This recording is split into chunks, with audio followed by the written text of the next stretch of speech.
Man, it's not every day that a musical becomes one of the most criticised pieces to grace the internet, whilst receiving 13 Oscar nominations, but here we are with Emilia Perez. You've probably seen the absolutely horrendous English dub, and a particular scene that comes off as more direct-to-DVD video than anything with nuance or thought put behind it. Hello, very nice to meet you. I'd like to know about sex change operation. I see.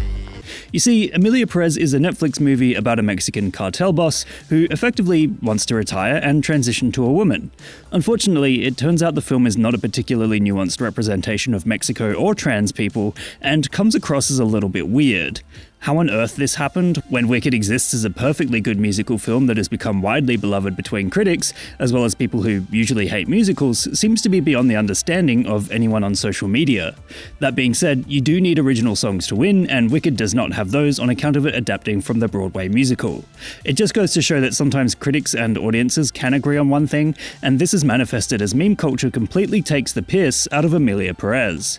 It probably had something to do with the fact that it's a French production existing outside of the country in which it is set, and it's been criticised for being anything but authentic with the subject matter it tackles. Not to mention the singing is just so average, with it feeling more like the actors are just singing out their lines, rather than actual songs being written and produced. As such, the entire concept of Emilia Perez has become so hated that the mere mention of it seems to send Twitter/X into a frenzy. Then there's the fact that Carla Sofia Gascon, who plays Emilia Perez, was found to have tweeted some very strange things about co-star Selena Gomez, as well as various groups, which of course did not go down well. As it stands, Gascon's Twitter account has since been deleted, which seems like a pretty terrible result after starring in a film that's supposed to be supportive toward minorities.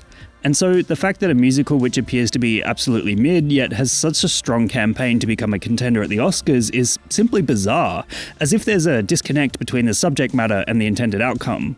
In short, Emilia Perez has become an unfortunate contender for the worst film of the year despite earning a ton of awards, as critics and audiences alike express their amusement via memes for its inability to produce an authentic and nuanced take. What meme would you guys like me to give a lesson in next? Let me know in the comments below. And remember, like and subscribe.